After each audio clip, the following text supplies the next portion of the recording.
big Supreme Court ruling with regard to Aadhaar. This is in relation to the SIR case, the intensive rolls as far as voter rolls in Bihar are concerned, where Supreme Court has given a clear verdict as to whether Aadhaar is applicable as an ID or not. Supreme Court has said poll panel will have to accept Aadhaar for all those who are producing that as their ID card to be included in the electoral rolls, which are being revised right now by the Election Commission. That's the big headline that's coming in right now. Let's get in Nupur, my colleague who's been tracking the courts closely for us. Now, Nupur, this really puts things in perspective and clarifies once and for all that those who are producing Aadhaar as their ID card, it will be accepted, no more doubt whatsoever.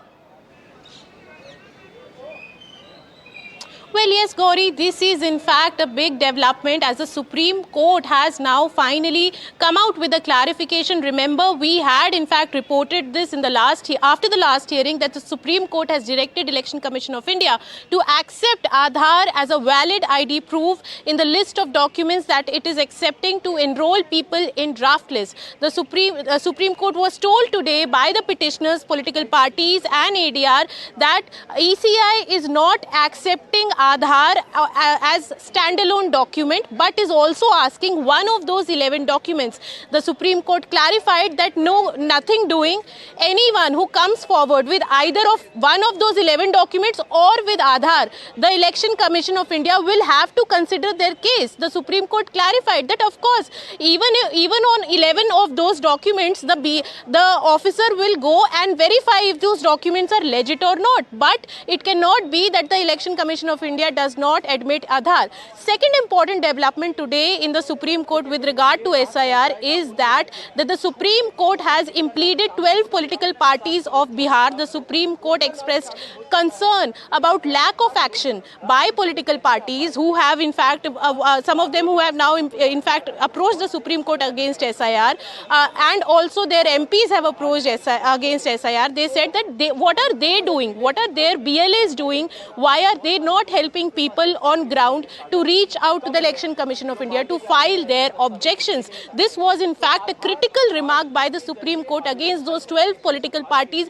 In fact, political parties who have been protesting against SIR, the Supreme Court has asked them to file a status report by next hearing that what they have done to help the voter on ground.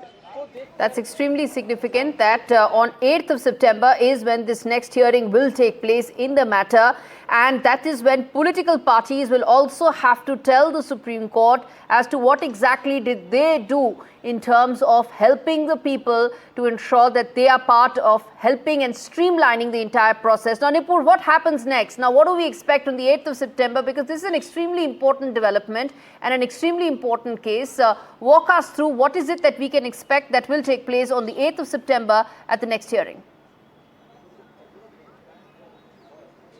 Well, Gauri, today, in fact, the Supreme Court has said, assured the petitioners that on 8th of September, it will first of all go through how many objections have been raised. If there are several and overwhelming number of objections that have been raised, and it notes that there is a time squeeze to deal with the cases of wrongful deletion, it will consider extending timeline for SIR. So this is a very big observation from the Supreme Court, because earlier the political parties today also they press that the time is very less for all the people who have been wrongfully deleted to come forward with their claims, and then they will be given a hearing, then their verification will be done. So they said that the time is very less now, because 1st of September they are seeing as the time when final list will be filed. So this is why the Supreme Court said that let ECI pursue with this activity, but on 8th of September, when they come back, they will first see what the political parties have done on ground. They will see what the ECI has to say, and if they feel that there is wrongful deletion, they will not hesitate in extending the timeline or staying SIR, as the top court had previously also observed on several occasions. All right.